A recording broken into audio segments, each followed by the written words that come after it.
know the power of the dark side. Power to save Batman. Salut les gens, ici Phil de la team Shivansfin Petit Dessin Animé. Et bien sûr, Petit Bigorneau, toujours de la team Shivansfin Petit Dessin Animé. Il y a peu, sur cette chaîne, on vous présentait justement une petite animation que vous pouvez retrouver ici dans cette vidéo, une petite vidéo en noir et blanc que j'avais réalisée à l'époque avec OpenTools. Cela marquait un changement dans la chaîne où j'allais expliquer un peu plus ce logiciel. On va toujours garder un petit peu les tutos dessin, les tutos personnages, etc. Mais on va apporter quelques éléments supplémentaires avec, vous savez très bien, mon amour pour les animations. Dans ce cadre, dans notre montée en compétences, nous nous sommes un petit peu intéressés à une application un peu plus professionnelle que Flipaclip, que nous allons toujours garder en référence de comparaison et qu'on utilisera aussi parce qu'elle est toujours assez sympathique. Mais comme nous voulons monter en compétences, on va bien sûr parler de OpenTools. Donc nous allons réaliser une série de petites vidéos sur OpenTools pour vous permettre de monter en compétences et de réaliser tout comme nous, de petits dessins animés en même temps. On va donc numéroter toutes nos vidéos de 1 jusqu'à l'infini, jusqu'à vous permettre de monter en compétences en même temps que nous. On créera aussi une playlist pour vous permettre de vous y retrouver plus facilement. Cette vidéo numéro 1, c'est une vidéo d'introduction qui va vous permettre de vous familiariser rapidement avec OpenTools et de comprendre pourquoi vous devez choisir cette application pour créer vos dessins animés à la maison. Le petit truc en plus que vous aurez sur cette chaîne, c'est la réalisation en même temps de dessins animés. Donc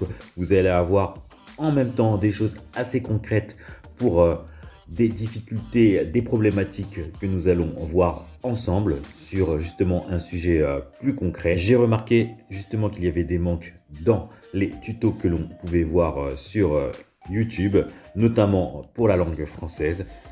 Take a seat, young Skywalker. Moi, je me suis entraîné en regardant des vidéos sur les chaînes plutôt d'origine anglo-saxonne où il y a plus de choses. Donc pour vous, j'aimerais justement regrouper toutes ces connaissances. Je voudrais aussi au passage remercier la chaîne tuto animation 2D français m'a permis de débuter sur l'animation OpenTools. Et donc il y a pas mal de tutos que vous allez retrouver là-bas. Donc vous pouvez regarder en complément de mes vidéos tout ce qui se trouve là-bas. Moi justement, j'aimerais réviser avec vous les bases de ce qu'on y apprend là-bas et surtout apporter pas mal de choses complémentaires puisqu'il a fallu que je regarde des chaînes anglaises pour pouvoir un petit peu réaliser mon dessin animé puisque j'ai été confronté à plusieurs problématiques.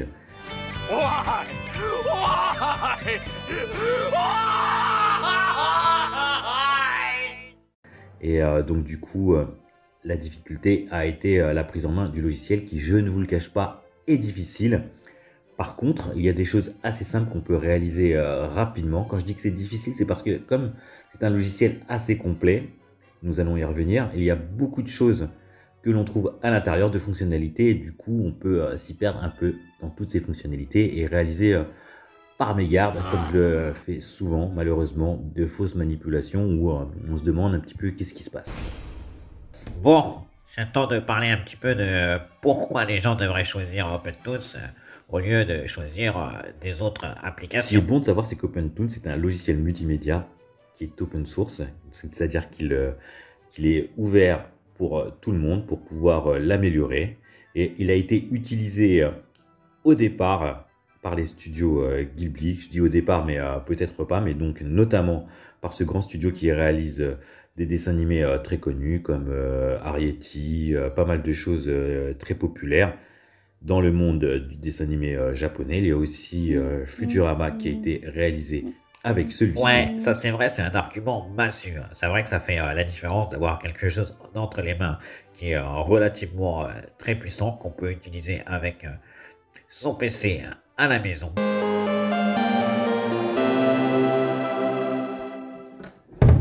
Je trouve que l'avantage d'avoir un logiciel comme cela, lorsqu'il est bien expliqué, vous permet aussi de gagner du temps, de la fluidité, de la technique dans votre animation, d'avoir un rendu beaucoup plus joli.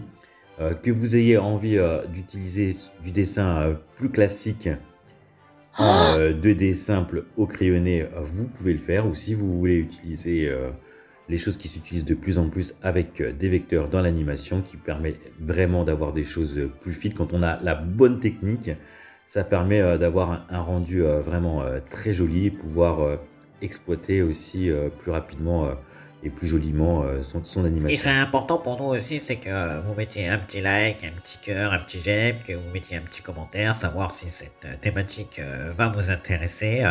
C'est très bien de vous abonner entre-temps, justement pour faire grossir les troupes et posez-nous des questions sur comment utiliser ce logiciel. Nous essaierons d'y répondre.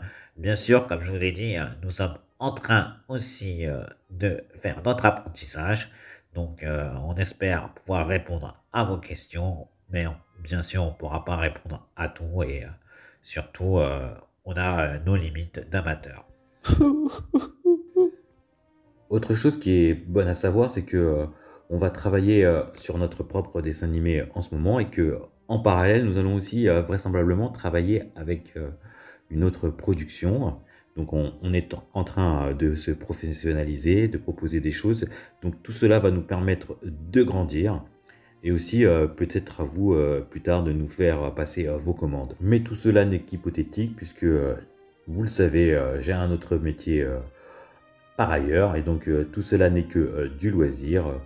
Mais bon, moyennant finance, il y a toujours moyen de s'entendre. Dans la prochaine vidéo, vraisemblablement, nous parlerons de l'interface d'OpenToonz pour voir un petit peu ce qui n'a pas été dit ailleurs et pour résumer un petit peu ce qui a été dit ailleurs aussi. Pour créer un petit peu de challenge, j'aimerais bien que la prochaine vidéo sur ce sujet sorte seulement si nous atteignons sur cette vidéo numéro 1 au moins 200. C'est pas grand chose, mais comme l'animation est quelque chose de difficile et que préparer des vidéos est toujours compliqué, j'aimerais bien pouvoir me motiver à partir d'un certain seuil de vues et de se dire que au minimum on part sur un tout petit succès. Car maintenant je vais être très occupé et du coup en dessous de 200 vues ça ne me motive plus trop à créer de nouvelles vidéos. Oh les gars, il fait rigoler. Eh, 200 vues, easy, easy. The finger in the noise, mon gars. Bon bah du coup on se dit à bientôt. Hein. Non mais toi t'es pas obligé de revenir, hein, si tu veux. Moi je la fais tout seul la vidéo. You talking to me? Nous arrivons sur la planète Zemla. Le pilotage automatique vient d'être activé. Alerte de niveau 1. L'équipage et tous les personnels accompagnants est prié de rejoindre son poste sécurisé.